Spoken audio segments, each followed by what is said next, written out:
The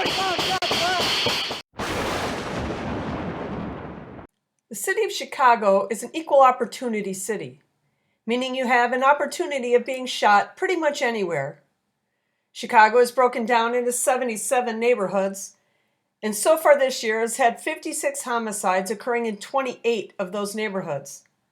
The city averaged 1.9 homicides per day in 2022 and is doing slightly better this year at 1.3 per day average.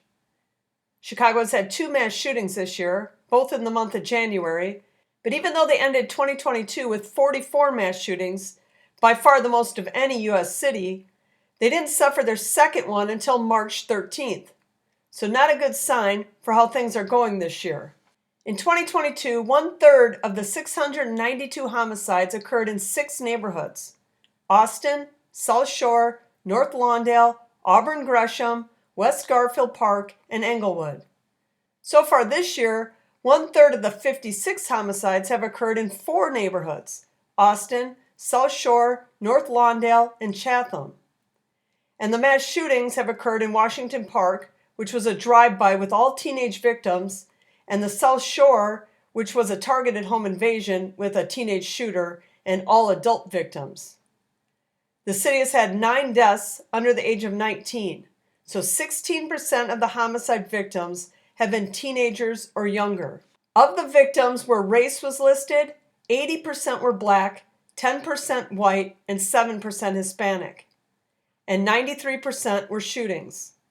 Neighborhoods like Rogers Park, which had only 7 homicides in 2022, is on pace to more than double that number this year. And Washington Park is on pace to triple the 6 they had last year. However, the Auburn Gresham neighborhood, that had one of the highest number of homicides last year with 35, is on pace for half that number. I started this by saying Chicago was an equal opportunity city. But of the 77 neighborhoods, there were 13 that did not have a homicide last year and have not yet had one this year. So there are places in the Windy City that are still relatively safe. The South Shore was the second worst for homicides last year with 41, just 1 behind Austin, which had 42, but currently leads the pack with 5 this year. This neighborhood has a violent crime rate nearly 500% higher than the national average and is 94% black. The Austin neighborhood has 4 homicides this year, has a violent crime rate 354% higher than the national average, and is 83% black.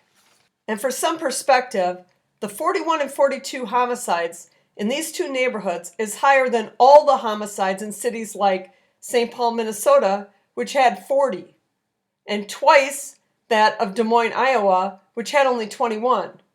And combined, those 2 neighborhoods had more than Pittsburgh, which recorded only 71.